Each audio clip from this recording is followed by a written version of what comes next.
Je crois que c'est le livre le plus important que j'ai jamais écrit. Pourquoi?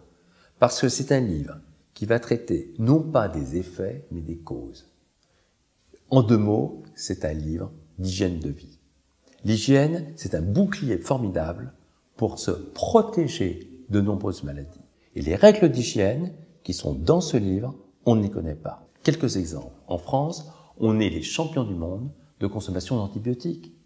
Si on réapprend des règles d'hygiène qu'on a complètement oubliées, on va passer au travers de la moitié de ces infections.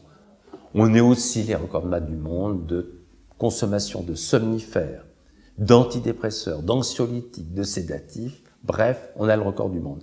C'est censé nous rendre heureux et pourtant, on n'est pas du tout dans les premiers au niveau du bonheur. Une des causes fréquentes, c'est la libido. La libido, c'est notre énergie vitale, c'est aussi notre énergie sexuelle. Activer la libido sexuelle du cerveau, notre cerveau sexuel, c'est très important. Et il y a des moyens physiologiques, des points de stimulation incroyables qui vont nous donner une envie qu'on a oubliée, aussi bien chez les hommes que chez les femmes. Et à partir du moment où on a cette envie, cette énergie, on est heureux, on n'a plus ce côté déprimé et anxieux. Souvent, on veut perdre du poids, et je vais dire que les médicaments, entre guillemets, sont dans l'armoire de la cuisine. Prenons un exemple. Si vous prenez un dessert en début de repas, tiens, de la banane par exemple, 90 calories, le dessert en début de repas active ce qu'on appelle la glucokinase, et quelque part, ça va faire chuter complètement votre appétit, parce que ça fait un signal comme en fin de repas, alors que vous n'avez pas encore mangé.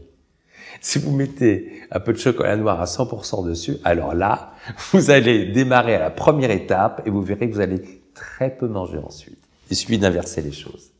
Une bonne hygiène de vie, c'est dormir 7 à 8 heures. Mais un sommeil de bonne qualité. Dormir avec des somnifères, le sommeil n'est pas de bonne qualité. On s'habitue, on peut pas les arrêter, c'est pas le but du jeu.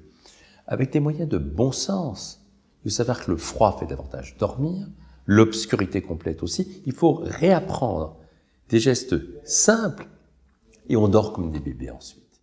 Donc, c'est un livre d'hygiène de vie essentiel pour tout simplement se prendre en main, avoir une santé de fer toute l'année et passer au travers de tellement d'infections.